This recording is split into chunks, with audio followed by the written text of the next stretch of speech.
Welcome back student, स्वागत है आपका आपके इस यूट्यूब चैनल में logical and conceptual learning platform में, जिसका नाम है Mauli the academy of excellence. अभी प्रीवियस लेक्चर में आपने देखा रहेगा, नहीं देखा तो पिन कमेंट में जाके या डिस्क्रिप्शन बॉक्स में देख लीजिए।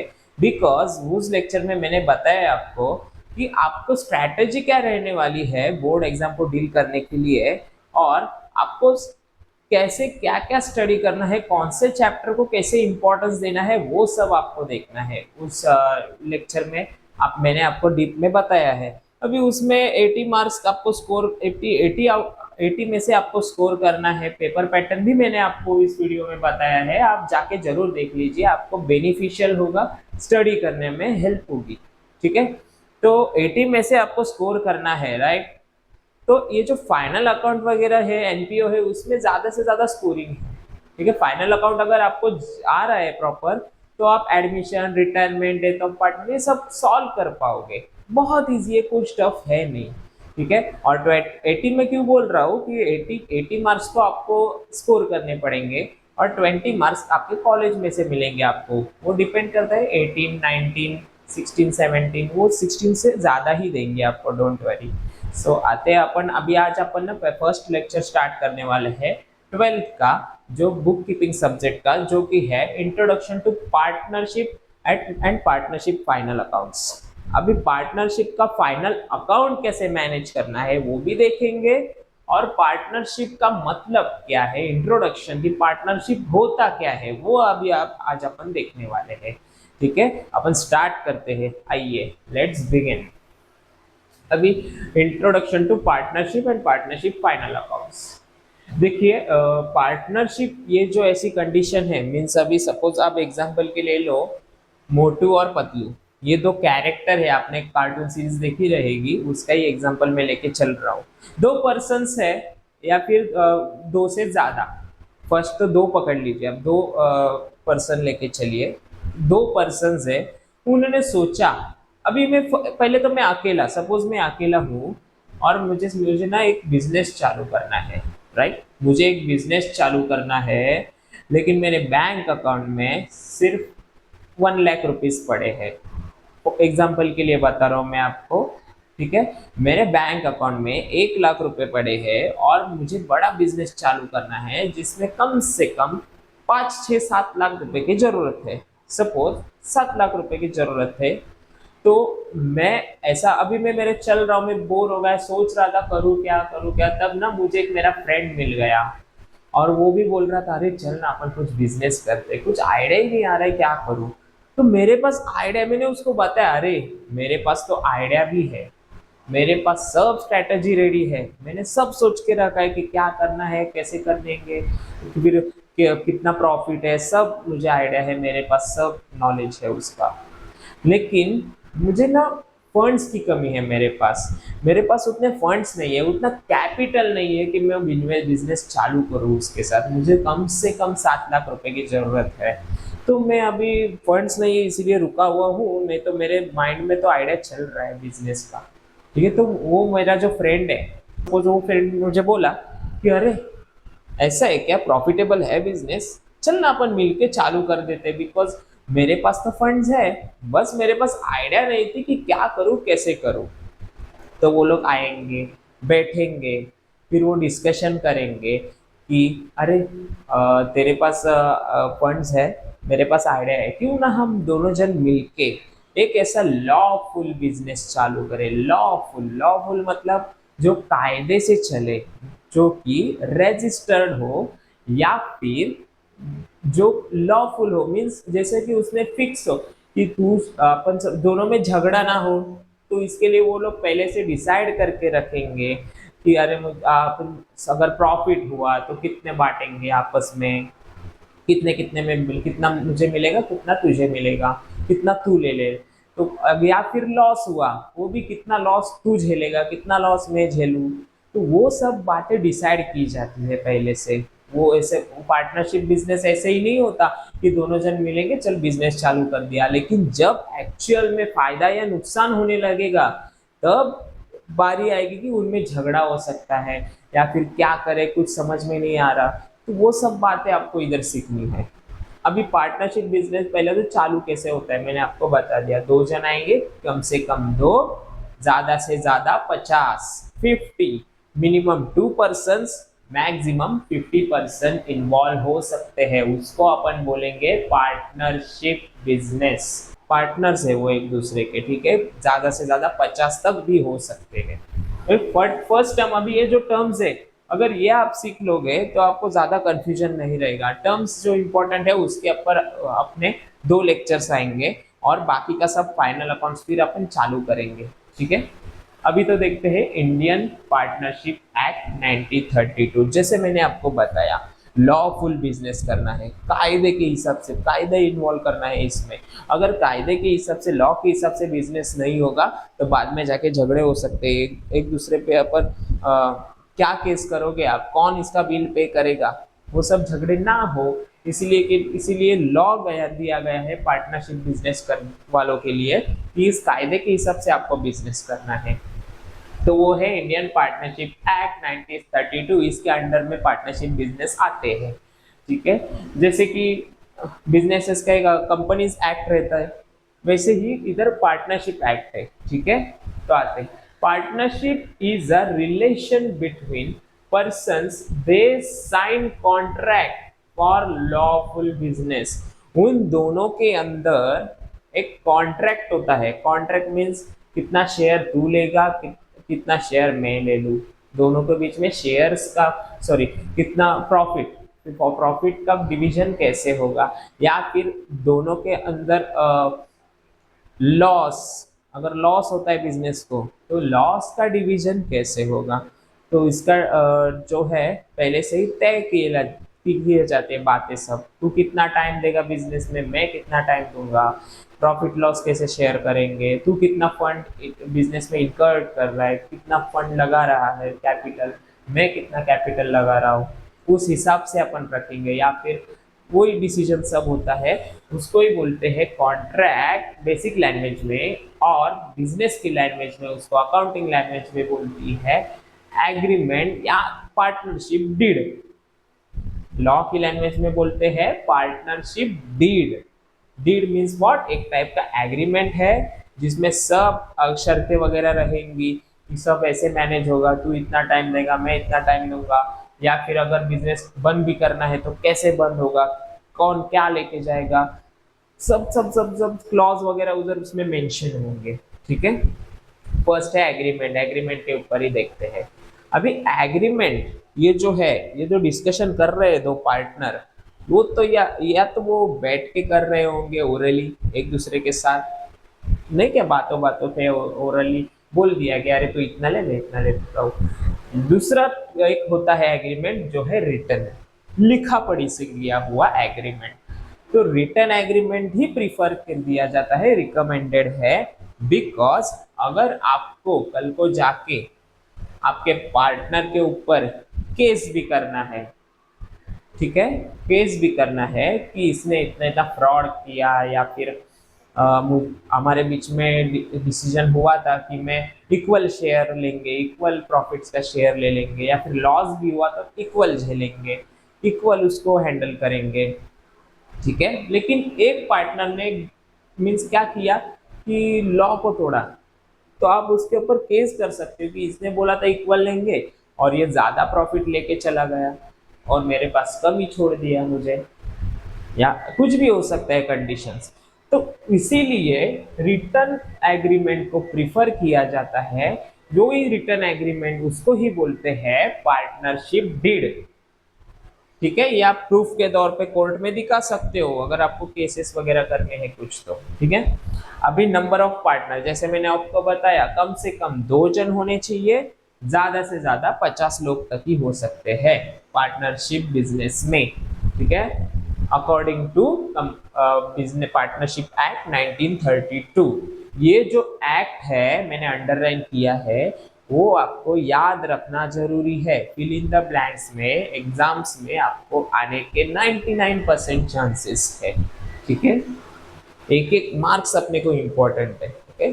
चलिए, इधर है लॉफुल बिजनेस, वही जो अभी एग्रीमेंट अगर आप करोगे रिटर्न फॉर्म में तो बिजनेस लॉफुल बिजनेस माना जाएगा, कि वो कायदे के हिसाब से, मीन कायदे को पकड़ के चल रहे हैं अपन। ठीक है, ऐसे ही नहीं अंधाधुन कुछ भी बोल दिया बाद में झगड़ा करेंगे, नहीं। ठीक है, not permitted business with not allowed by state. Suppose एक अभी अपन महाराष्ट्र स्टेट में मैं खड़ा हूं, अभी इधर सर्टन टाइप्स ऑफ बिजनेस को मना किया गया है कि ये बिजनेस नहीं कर सकते।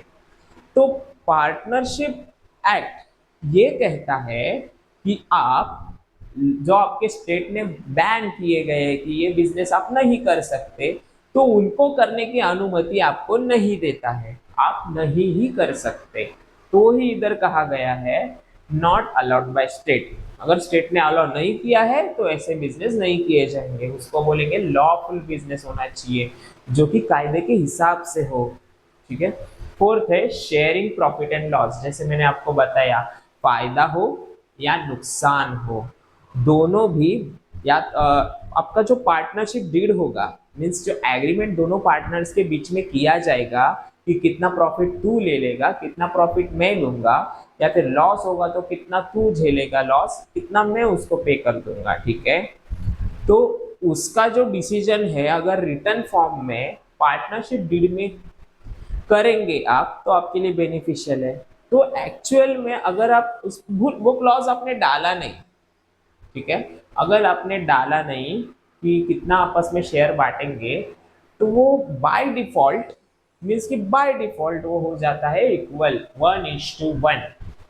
सपोज मुझे 100 रुपए का फायदा हुआ, तो 50 तू लेगा, 50 मैं लूंगा, क्योंकि भले सपोज अभी आपके जो पार्टनर है बिजनेस का, सपोज आपने बिजनेस चालू किया आपने और अपने फ्रेंड ने मिलकर, लेकिन आपके पार्टनर ने बिजनेस में सिर्फ सपोज कि 10% अमाउंट डाला है, मीन्स 1 लाख रुपए की जरूरत है बिजनेस चालू करने के लिए, और आपका दोस्त सिर्फ 10,000 रुपए दे रहे हैं और आप 90,000 रुपए दे रहे हो। ठीक है, लेकिन आप बोलोगे अरे अभी मैं इतना ज़्यादा पैसे लगा रहा हूँ, तो मुझे इसमें से ज़्यादा शेयर चाहिए, अगर प्रॉफिट भी होता है तो ज़्यादा मुझे चाहिए, बिकॉज मैं ज़्यादा पैसे लगा रहा हूँ ना। तो वो आप ना वो पार्टनरशिप डीड में, एग्रीमेंट में मेंशन करो, वो क्लॉज डालो, नहीं तो बाद में क्या होगा, एज पर कंपनीज एक्ट अगर आपने मेंशन किया नहीं होगा डीड में, ठीक है, एग्रीमेंट में, तो वो बाय डिफॉल्ट आपको आधा आधा बांट के लेना पड़ेगा, भले आपने 90% कैपिटल डाला हो। कैपिटल मीन्स वॉट, जो इन्वेस्ट किया है आपने बिजनेस में।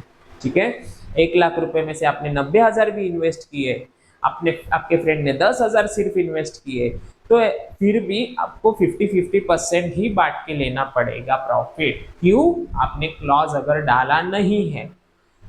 तो इसीलिए इधर कहा गया है कि 1:1 इक्वल रहेगा प्रॉफिट और लॉस का शेयरिंग रेशियो, या फिर एज पर डीड, एग्रीमेंट में आपने जो मेंशन किया होगा उस हिसाब से। मेंशन नहीं किया तो आधा आधा ले लो, अगर मेंशन किया है तो उसके हिसाब से। कुछ कुछ एग्रीमेंट में मतलब लोग किस हिसाब से मेंशन करते हैं कि जिसने जितना पैसा लगाया उस हिसाब से पैसा बांट दो, आगे आपको सम्स भी आएंगे उस पर, तो वो एक कंडीशन होता है। या फिर उसमें मेंशन कर देते हैं कि आधा आधा रहेगा, या फिर 10% तू लेना, 90% मैं लूंगा, जो भी हो आपको जैसा चाहिए मेंशन कर दो उधर। ठीक है, देन फिफ्थ है अनलिमिटेड लायबिलिटीज। लायबिलिटीज का मीनिंग तो आपको पता ही होगा, कर्जा। कर्जा जो है बिजनेस के ऊपर, सपोज आपके बिजनेस में 10 लाख रुपए का कर्जा है, ठीक है, अभी जो कर्जा है वो आप चुका नहीं पा रहे हो, दो दो जन है, मोटू है और पतलू है। ठीक है, दो है, एक है मोटू, एक है पतलू। ठीक है, इधर ध्यान दो, मोटू है और पतलू है, दो जन ही पार्टनर्स है। अभी एक पार्टनर बोल रहा है कि अरे मेरे पास तो अभी कुछ बचा ही नहीं है कि मैं इसके पैसे रीपे कर सकूं। ठीक है, एक जन बोल रहा है कि मेरे पास अभी कुछ बचा ही नहीं है कि मैं कर्जा चुका पाऊं, तो बाय डिफॉल्ट इसकी जिम्मेदारी, जो कुछ बिजनेस का कर्जा जो भी बचा रहेगा उसकी जिम्मेदारी इस पे चली जाएगी, ये पे करेगा।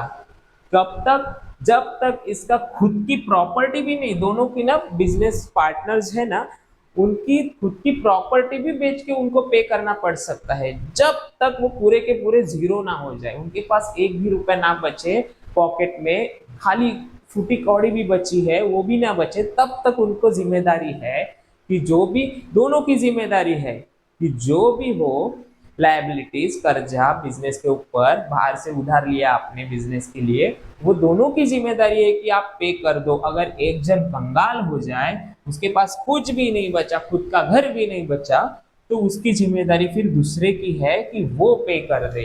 तो पार्टनरशिप में ऐसा ही होता है कि एक जन पूरा जीरो हो गया तो उसकी जिम्मेदारी दूसरा ले लेगा कि तुमको भरना पड़ेगा अभी फिर पूरा का पूरा, चाहे कुछ भी हो कंडीशन, ठीक है। तो इसी को बोला गया है कि अनलिमिटेड लायबिलिटीज, कर्जा तो अनलिमिटेड है। बिकॉज अभी कैसे है इसमें, आप पहले क्या करोगे अगर बिजनेस लायबिलिटीज बहुत है, कर्जा बिजनेस पे कर्जा बहुत है, लायबिलिटीज ज्यादा है, बिजनेस आपको अभी लॉस में चल रहा है, आप क्या करोगे, बिजनेस बंद करके सब बेच बाच के कर्जा चुकाने में लग जाओगे। तो सब बेच के एसेट्स वगैरह सब बेच दिए मैंने, कर्जा चुका रहा हूँ, फिर भी कर्जा नहीं चुका रहा पा रहा हूँ मैं, इनफ नहीं है मेरे एसेट्स सब बेचने के लिए, बेच के भी लोन्स पे करने के लिए, ठीक है। तो उस कंडीशन में दोनों की पर्सनल प्रॉपर्टी देखी जाएगी, वो भी बेच बेच के सब पे करना पड़ेगा। और उस कंडीशन में भी अगर दोनों पार्टनर्स में से एक पार्टनर के पास खत्म हो गया सब, उसकी पर्सनल प्रॉपर्टी भी सब, बैंक बैलेंस जीरो, सब जीरो हो गया, तो उसकी जिम्मेदारी भी दूसरे को लेनी पड़ेगी, अनदर जो पार्टनर रहेंगे तो उसको लेनी पड़ेगी कि अरे ये नहीं कर पा रहा है अभी तू कर दे, ठीक है। तो इसी को बोलते हैं कि अनलिमिटेड लायबिलिटीज दोनों पार्टनर्स को पे करनी पड़ेगी, ठीक है। ये तो हुआ एग्जाम्पल, ठीक है। अभी इधर आइए, इधर अपन देखते हैं रजिस्ट्रेशन। अभी जो ये पार्टनरशिप बिजनेस आप चालू कर रहे हो, वो कंपनीज एक्ट 1932 के अंडर कर रहे हो, तो वो लॉ, ये कायदा ऐसे आपको फोर्स नहीं कर रहा है कि आप जाके रजिस्टर ही करवाओ। इधर रजिस्ट्रेटर के इधर जो एक एडमिनिस्ट्रेटिव डिपार्टमेंट है जो ये सब हैंडल करता है, उधर जाके रजिस्टर करवाओ, ये फोर्स नहीं कर रहा आपको लॉ। लॉ सिर्फ आपको ये रिकमेंड कर रहा है, फोर्सफुली तो नहीं बोल रहा है, सिर्फ रिकमेंड कर रहा है कि आप अगर ये करवाओगे तो वेल एंड गुड है, बाद में जाके कॉम्प्लिकेशंस नहीं होंगे, और अगर आप नहीं करवाओगे तो बाद में जाके आपको इशू हो सकता है, बहुत सारी दिक्कतों का सामना करना पड़ सकता है, जैसे कि कोर्ट वगैरह के जो इशू रहेंगे एक दूसरे के ऊपर वगैरह जो भी, ठीक है। और ये और सेकंड थिंग कि ये सिर्फ ओनली और ओनली महाराष्ट्र स्टेट है, जो आपके बुक के हिसाब से मैं बता रहा हूँ कि महाराष्ट्र स्टेट है, उसमें सिर्फ ये कंपलसरी किया गया है 1 अप्रैल 2005 से कि आपको अगर पार्टनरशिप बिजनेस आप चालू कर रहे हो तो आपको उसका रजिस्ट्रेशन करवाना जरूरी है। किधर, रजिस्ट्रेटर के इधर, तो वो किधर है, वो एक्चुअली बैंड्रा में है, जनरल इंफॉर्मेशन के लिए बता रहा है, ठीक है। सेवेंथ है जॉइंट ओनरशिप एंड मैनेजमेंट। अभी आप दोनों जन मिलके अगर बिजनेस कर रहे हो, मोटू और पतलू दोनों मिलके बिजनेस कर रहे हैं, तो वो दोनों भी उस बिजनेस के मालिक हुए, बराबर। जितनी जिम्मेदारी इसकी है, मोटू की है, उतनी जिम्मेदारी पतलू की भी है, राइट।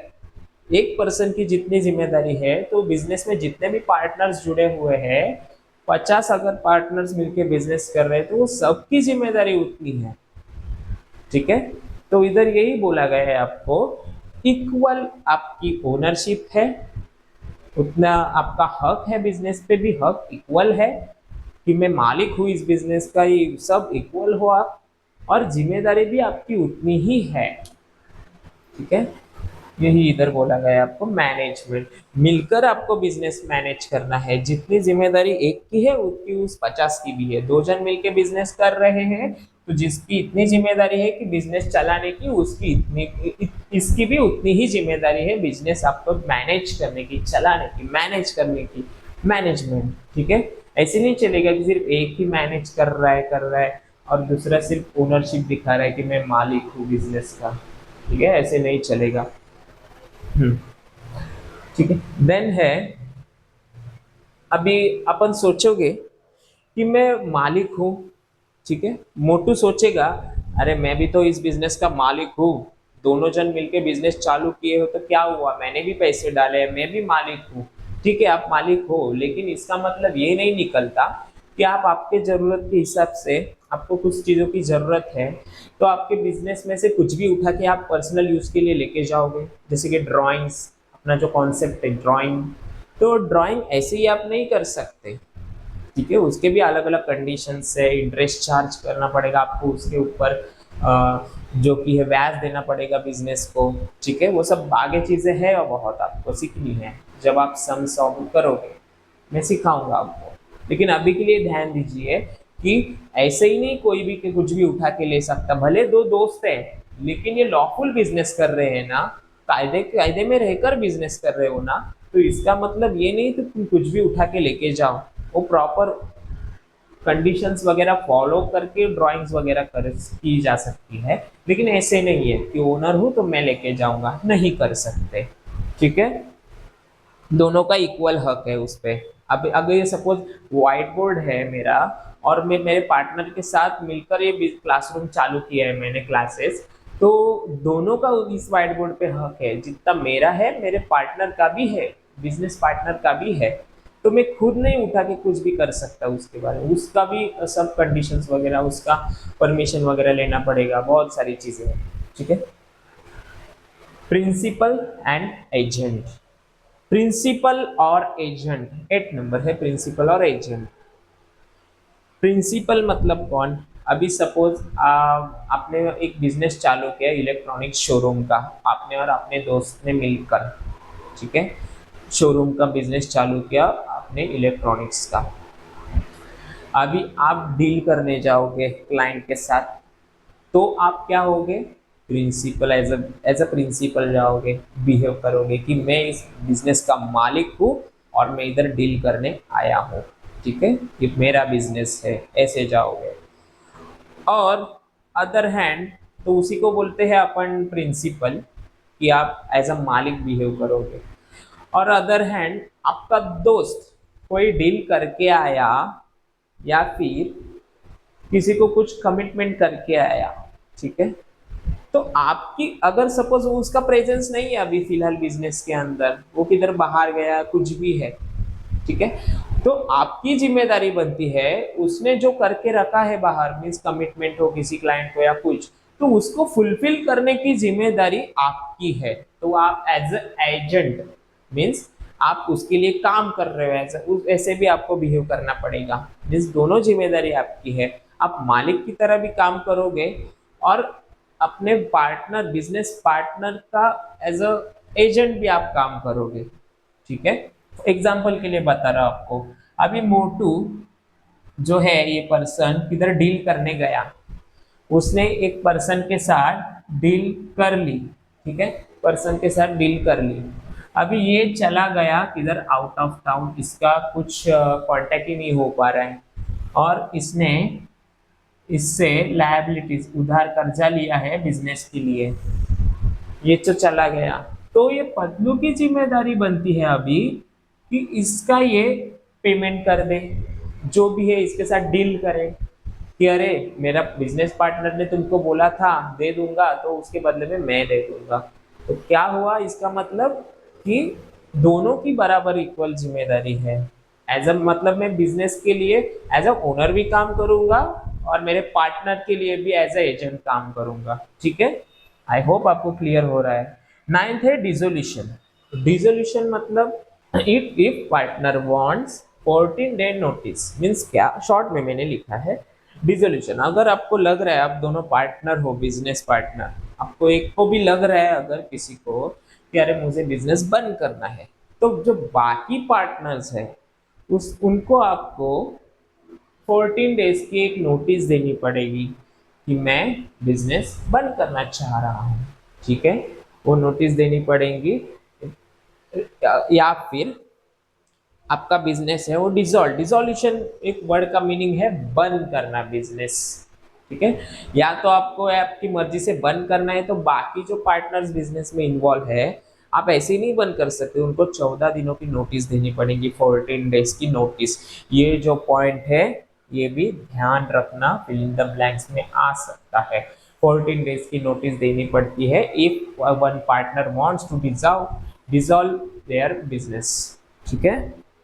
और देन लिखा है कि या फिर सेकंड कंडीशन, अगर अपने पार्टनरशिप डीड में एग्रीमेंट जब किया था बिजनेस का, तब आप ये बात मेंशन नहीं थी। अगर सपोज क्या हो गया, दो जन पार्टनर है, एक जन डेथ हो गई इसकी, एक पार्टनर मर गया, तो अभी उस बिजनेस का क्या होगा, बिजनेस चलते रहेगा या बंद होगा, या आपने मेंशन नहीं किया था। अगर पार्टनरशिप डीड में रजिस्ट्रेशन के दौरान, एग्रीमेंट के दौरान, तो बिजनेस हो जाएगा बंद, बाय डिफॉल्ट डिसॉल्व, ठीक है। इतना ही है। अभी ये जो टर्म्स आपने सीखे, ये सब टर्म्स में से मैंने आपको जो जो इम्पोर्टेंट, जैसे अपना मोटिव है आपको इम्पोर्टेंट टर्म्स ही सिखाना, तो वो इम्पोर्टेंट टर्म्स थे जो मैंने आपको अभी सिखाए कि पार्टनरशिप होता क्या है, कुल मिला के इसमें कंडीशंस, कायदे, लॉज सब क्या है, वो मैंने आपको बताया। अभी इस पे और एक लेक्चर बनेगा अपना, उसमें थोड़े से पॉइंट्स और है जो अपन इंक्लूड करेंगे। तो मिलते हैं नेक्स्ट लेक्चर में, बने रहिए चैनल के साथ, सब्सक्राइब करके जरूर रखिए कि आपको डेली के डेली अपडेट्स मिलते जाएंगे। Thank you so much for watching this video. कुछ भी डाउट रहेगा तो कमेंट जरूर कीजिए।